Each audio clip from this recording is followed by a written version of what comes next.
A ver, el día de hoy vamos a ser bastante precisos y también señalar, por ejemplo, situaciones en las cuales resulta importante incidir, tener muy en cuenta también qué hacemos nosotros, ustedes, el quien les habla, los auditores, los que hacen gestión, para establecer pues la importancia de la labor, la importancia de lo que realiza el funcionario público. Debemos entender ello o tenerlo bastante en claro. Vamos a hablar en un momento el porqué de ello. Les decía lo siguiente, va a ser muy importante establecer cuáles son esas condiciones, cuáles son esos aspectos que necesitamos o se tienen que dar para poder efectivizar nuestra labor. Resulta muy importante que cada uno de nosotros, donde estemos, seas auditor, seas gestor, que tengas a bien lo que realmente tu labor, tu función implica dentro de tu organismo, dentro de tu entidad. Todo lo que nosotros realizamos, señores, es específicamente o tiende a una población, tiende a ser pues em, que el servicio que brinda la institución en el cual se trabaja, en el cual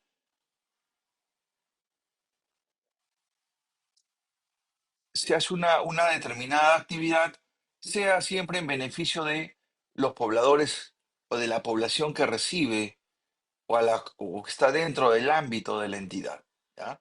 Entonces, va por ahí lo que vamos a hablar el día de hoy. El día de hoy vamos a establecer puntualmente qué es lo que debo realizar como gestión, como entidad. Va a ser muy importante también, nuevamente reitero, señalar, por ejemplo, el por qué resultará necesario e imprescindible que cada uno de nosotros efectúe nuestra labor. Muchos diremos lo siguiente, ¿no? A mí me pagan por hacer un trabajo donde dentro 8:30 y salgo a las 5:30 o 6 y de repente tengo una determinada actividad que se materializa en la elaboración de algunos expedientes, de algunos informes, en fin. Sin embargo, va a ser importante, nuevamente reitero, no solamente efectivizar la labor propia a través de un entregable, sino también analizar qué tanto ese producto que ustedes brindan o que se brinda tiene que ver mucho con el servicio que brinda su entidad donde ustedes laboran. ¿Ya? Vamos entonces a hablar el día de hoy sobre control interno. Muchos dirán, pero el control interno lo hacemos nosotros los gestores. Sí, efectivamente, lo hacen los gestores, pero pregunto, ¿lo realizamos? Porque debemos tener algo muy importante y en cuenta que los índices de corrupción serían bastante importante identificarlos a través de las deficiencias de nuestros propios procesos, de nuestras propias actividades. Entonces, sí será importante, sí será importante hacer un control interno adecuado, de tal manera que se garantice un autocontrol, que se garantice también una autogestión. Muchos hablamos, a veces hablamos mucho de la mejora continua, pero también identifica tus fortalezas, tus debilidades como trabajador, como gestión, como funcionario, como servidor. Es por ello que vamos a hablar sobre la implementación del sistema de control interno y gestión de riesgos en las entidades públicas. Les digo que va a ser muy importante porque hay un gran avance para señalar, por ejemplo, que los índices de corrupción se reducirían significativamente si aplicamos un adecuado control interno. ¿Ya? Entonces, vamos a ver ello en esta ocasión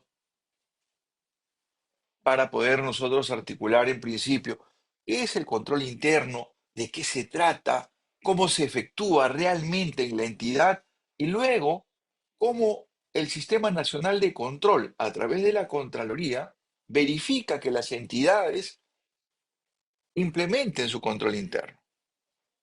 Porque la Contraloría no realiza el control interno. La Contraloría norma o permite o hace un seguimiento de tal manera de que recibe los reportes que realiza las mismas entidades para verificar o conocer si está implementando adecuadamente su control, ¿no? Y su control interno. Vamos a analizar ello de la siguiente manera. Vamos a empezar haciendo mención un poco al marco normativo. Este diplomado, específicamente, tiene mucho que ver con la ley orgánica del Sistema Nacional del Control y de la Contraloría General de la República, que es la ley 27785, pero también tiene mucho que ver con el tema de que está constitucionalmente establecido. Tal es así que, si ustedes analizan en esta lámina, en nuestro primer hito, nuestra primera etapa, donde se habla sobre la Constitución Política del Perú, en el artículo 82 se establece, pues, qué es lo que va a realizar la Contraloría, ¿no? Ya hablábamos de la supervisión de la legalidad de la ejecución del presupuesto público. Entonces, tenemos que tener en claro esa supervisión de la legalidad, nuevamente reitero, en el uso del presupuesto público, en el uso de la ejecución de ese presupuesto público, en todas las actividades o acciones que realizan las entidades. Entonces, para llevarlo en sencillo, todo lo que tenga que ver con presupuesto público, con recurso del Estado, es pasible de poder ser verificado por el control gubernamental y por la Contraloría General de la República. Pero ¿quién hace o quién usa ese recurso público? Es la entidad, es la gestión, ¿no? Muy bien, entonces nuestra constitución lo tenemos pues desde el año 93. Entiendo de que se tienen muchas expectativas para poder modificarlo, entiendo que puede ser mejorado, como toda norma es perfectible, sin embargo aún se encuentra vigente. Y del 2002 tenemos la ley 27785, ¿no? La ley orgánica del Sistema Nacional de Control, como les decía. ¿Por qué hacemos mención a ello? Porque en el caso de la Constitución establece que la Contraloría General de la República es el órgano superior del Sistema Nacional de Control. Y esta a su vez tiene una ley orgánica que regula el Sistema Nacional de Control. Y también la ley 28716 del 17 de abril del 2006 se cuenta con la ley de control interno en las entidades del Estado. Entonces, el control interno o el sistema de control interno no es ajeno o no es una novedad en los últimos años. Miren desde cuándo tenemos al menos una ley que regule el control interno, que estamos hablando desde el 2006, 20 años, ¿no? Que venimos hablando del control interno. Asimismo, las normas de control interno se establecieron con resolución de Contraloría 320 en noviembre del 2006. Luego viene, y esto va a ser de repente algo bastante interesante, ¿no? La ley 30879, donde su 122ª disposición complementaria final de esta ley establece situaciones donde, por ejemplo, o establece los grandes plazos que el control interno debería haber culminado en ese año. O el sistema, la implementación del sistema de control interno debió haberse culminado. Sin embargo, en el 2019 salió una directiva para fortalecer ello, la directiva número 06, donde se hace mención o se regula la implementación del sistema de control interno en las entidades del Estado, donde lo que se pretende es que las entidades públicas tengan un control interno a cargo de sus funcionarios y servidores, pero ordenado, sistematizado, de tal manera que se refleje que cuenta con un control interno adecuado, que cuenta con deficiencias establecidas, situaciones o aspectos para mejorar establecidas por sus propios funcionarios, verificadas y también reguladas por los propios funcionarios, ¿no? En el 2019 se tiene una directiva, la 011, pero esta directiva es específica para aquellos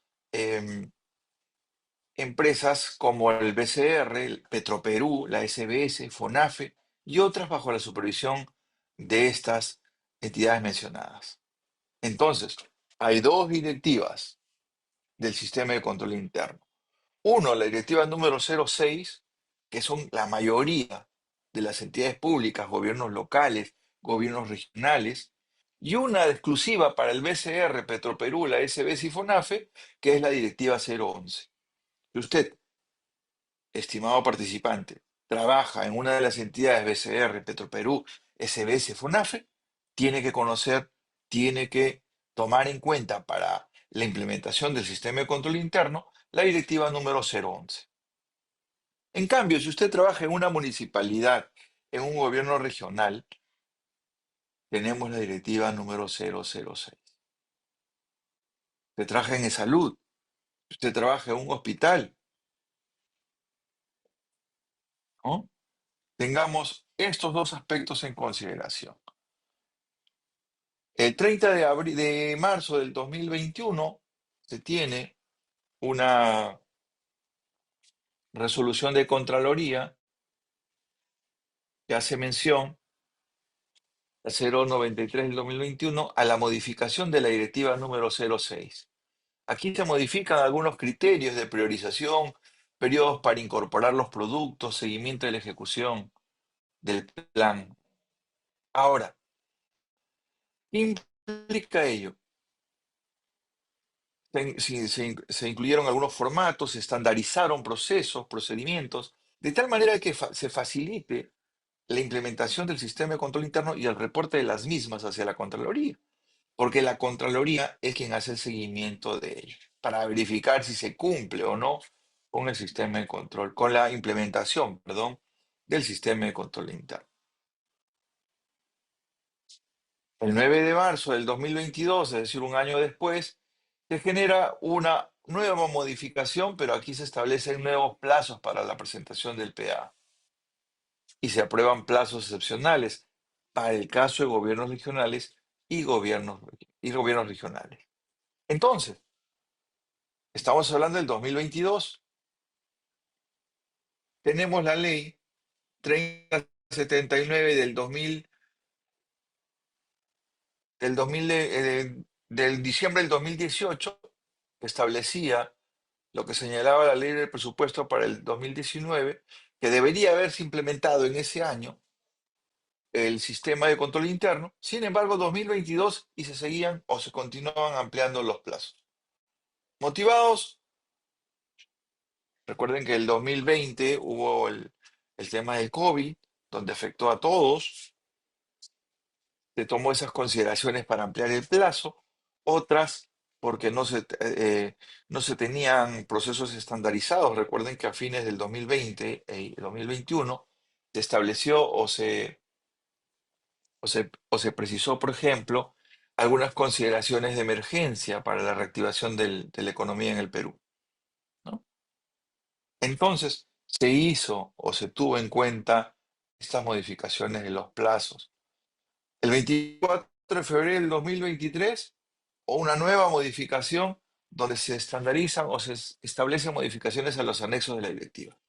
El procedimiento para la implementación del sistema de control interno establece plazos excepcionales, entre otros. Nuevamente, en febrero del 2024, una nueva modificación a través de la resolución de Contraloría 041, donde se establecen plazos para la presentación del seguimiento anual y evaluación anual. Entonces, ¿en qué consiste ello?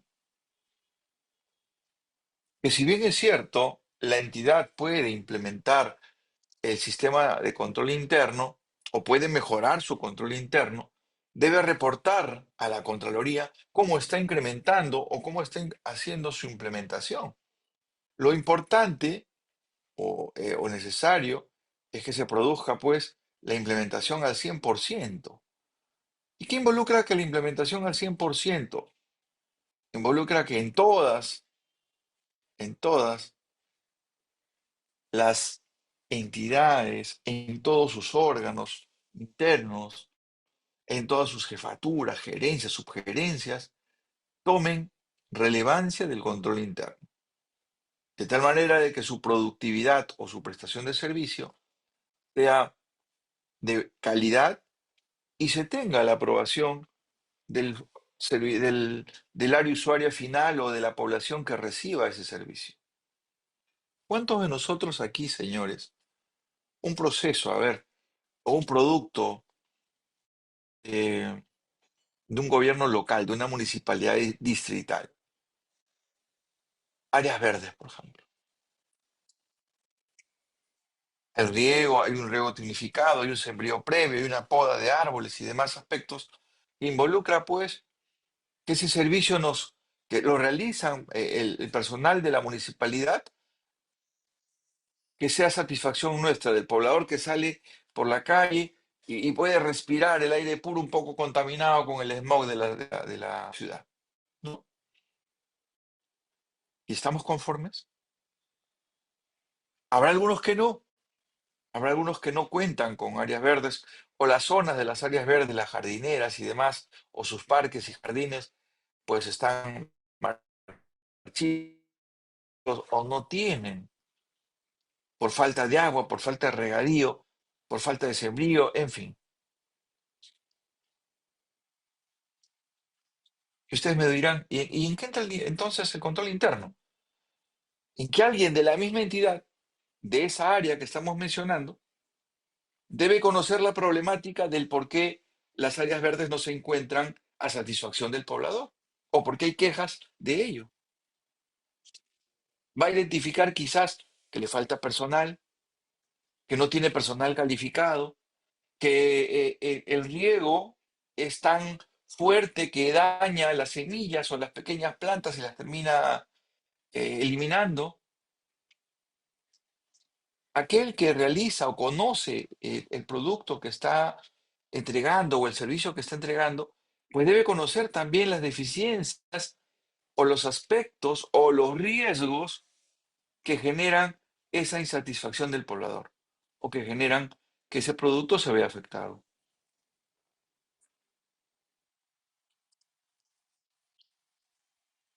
Eso es en el caso, obviamente, de lo que es pues la gestión pública de una municipalidad. En una empresa privada es mucho más sencillo, quizás. Si yo fuera el dueño de una empresa que hace zapatos, tengo el área donde veo las hormas con cuero, otras que veo las suelas corridas, otras que veo los tacos, por ejemplo, otras que veo el cosido. Lo importante es que yo conozca la experiencia en cada sector, en cada área, para poder obtener un zapato de buena calidad, que no tenga desperfectos, que no tenga deficiencias, de tal manera que sea asequible a un determinado monto o precio, yo lo pueda vender y quede a satisfacción del cliente que me va a comprar dicho zapato. Pero si yo veo que el que me hace la horma ha hecho un cosido del cuero de tal manera tan deficiente que se va a descoser y el cliente final lo va a advertir o me va a devolver que en menos de 2 días se ha descosido, se ha roto, se ha despegado el cuero de la suela, no es bueno para mí como empresario. Porque no ha sido por el uso del cliente, ha sido porque hubo un proceso, como es el pegado, de deficiente calidad. Y tengo que identificar qué pasó. De repente el apuro, de repente no estuvo el especialista o el técnico especialista en el pegado. ¿Por qué? Porque tengo que advertir ello y de tal manera luego poder decirles, por ejemplo, que ya no voy a poder contar con sus servicios, o voy a mandarlo a capacitar, o voy a tener mayor cuidado de supervisar ese proceso de tal manera de que no vuelva a ocurrir. Ya, esa situación particular privada que les he mencionado, lo puedo llevar a la gestión pública. ¿Cuál es la gran diferencia? Ah, que en el sector privado estoy usando mi capital. Y como es mi capital, un sol es bastante, ¿no? En cambio, en la entidad pública, bueno, no es mi dinero, igual vuelvan a ingresar cada año el Foncomún, el poblador se va a aburrir de quejarse y solamente me va a preocupar que esté bien cuando vienen las elecciones. La gran mayoría de gobiernos locales este año terminan sus mandatos, ¿no? Entiendo que el próximo año son las nuevas elecciones. Todo este año quieren hacer de buena manera, quieren hacer lo que no hicieron en los años anteriores. Y ahí sí va a haber el tema. No tenemos presupuesto, no tenemos personal. Ya, pero has tenido 3, 4 años para haber identificado la problemática de tal manera de que este año sea pues de bonanza exclusiva, de satisfacción exclusiva del poblador. Sí se puede hacer este tipo de situaciones. Es cuestión de identificar cuáles son las labores que realizo. Debo conocer cuáles son mis productos, debo conocer cuáles son mis servicios y también identificar los posibles riesgos que afectarían la calidad de esos servicios. Una municipalidad eh, autogenera también autorizaciones, o perdón, autogenera ingresos a través de lo que son pues sus autovalúos o sus arbitrios, ¿no? Brinda servicios como la baja policía, parques y jardines, serenazgo, seguridad ciudadana, licencias de construcción, refacción de algunas calles que le corresponden, ¿no? Pistas y veredas, programas sociales.